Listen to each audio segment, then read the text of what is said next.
Hey guys, long time no see! So I know I haven't made a video in a while, and there are various reasons for that. One reason was I was finishing the semester, so everything got a little crazier.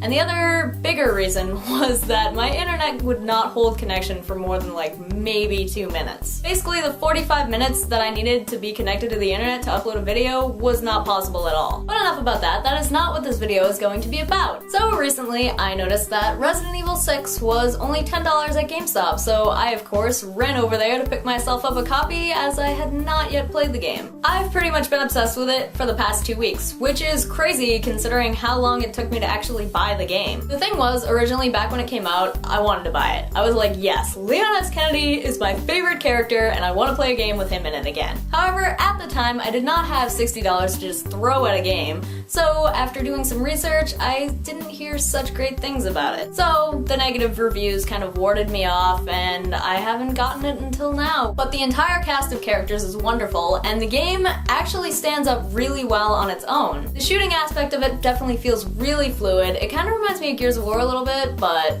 I don't know. Anyway, you can move while you're shooting and like shoot from the ground and all this new added stuff that wasn't in previous versions, which is cool because you kind of need to be on the move in this game, especially when you go higher up in difficulty levels, and running away from enemies sort of becomes more needed. But I digress. All the negative reviews are just, oh, this isn't scary enough, or this isn't the game I wanted it to be, like it isn't an exact copy of the earlier Resident Evils. First point, I mean, I can kinda get, but I'd also like to point out that a lot of people who probably have played the earlier Resident Evils were younger when they came out, so there's a little bit of an age difference now that we're playing as opposed to then. But I'm kind of generalizing with that, which I shouldn't do.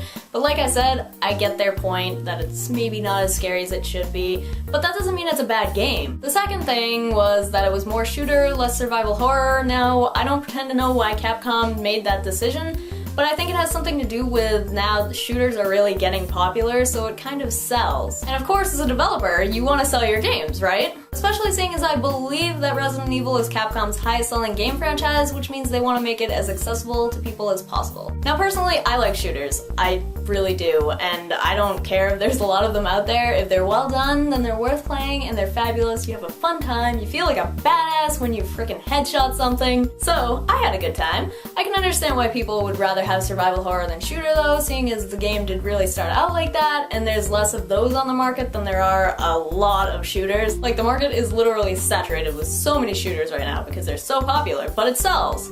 It really does. So as a marketing decision, it makes sense to gear your series a little bit more towards what is selling to a wider audience. I will, however, give it to people when they say that the game gets kind of annoying and some of the deaths are a little bit cheap. If you play on the easiest mode like I did at first just to get all of the story, then you won't really run into any of these problems. But I'm replaying it on higher difficulties right now and I can kind of see where people were getting annoyed. There's a lot of quick time events in which you don't really control the characters. It's more like a cutscene, but you have to press like buttons at certain points. And they go by super fast, so sometimes you didn't see what was on the screen, or you pressed the wrong button, or you missed it entirely. That's happened to me a bunch of times already, actually. It might just be because I'm not used to games where it kind of does that. I'm used to just like hands-on controlling everything, just fucking pointing and shooting. But although it can be extremely frustrating in points, it kind of ups like your edginess, like you're always on your toes playing the game, and you feel really rewarded when you finally get through without making any mistakes. So I guess that's kind of a plus minus there. I mean, it depends on how you like to play and how easily you get frustrated with games. But the bottom line is it's definitely worth a playthrough. If you want to avoid the frustration, then just play on amateur to get the story, because the story is actually quite good. I mean, at least in my opinion, it's well cast. I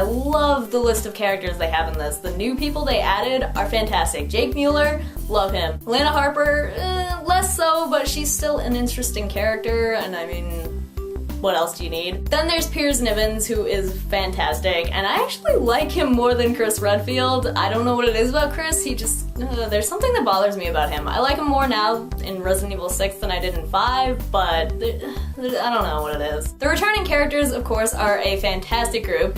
Chris, like I said, returns, and some people like him, some people don't, but he's pretty cool in this. Leon, who is probably everybody's favorite, which, you know, just makes the game for me right there. Then there's Sherry Birkin, who was the little girl Claire and Leon saved back in Raccoon City in Resident Evil 2, I think? Her character grew into a really strong female character, and she is a joy to play. Not to mention her and Jake's relationship, like how they play off each other is just the cutest thing. They are so protective of one another, and I can't even deal, and they are so OTP. It's like my new favorite ship.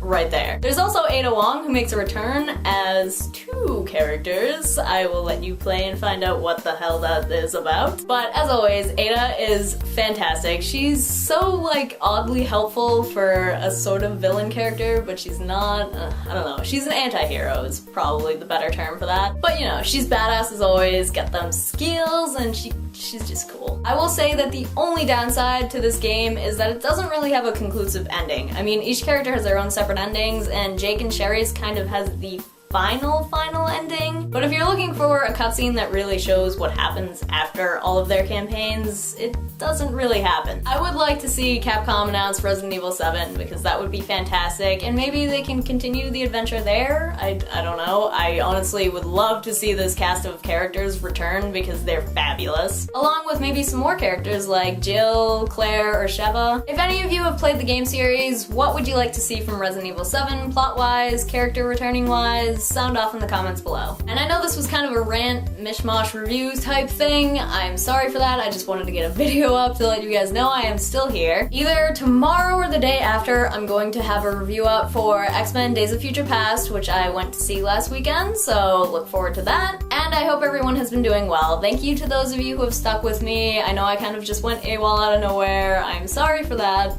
And I hope to get more consistent videos up now that it's summertime. So until the next video, peace out, bitches.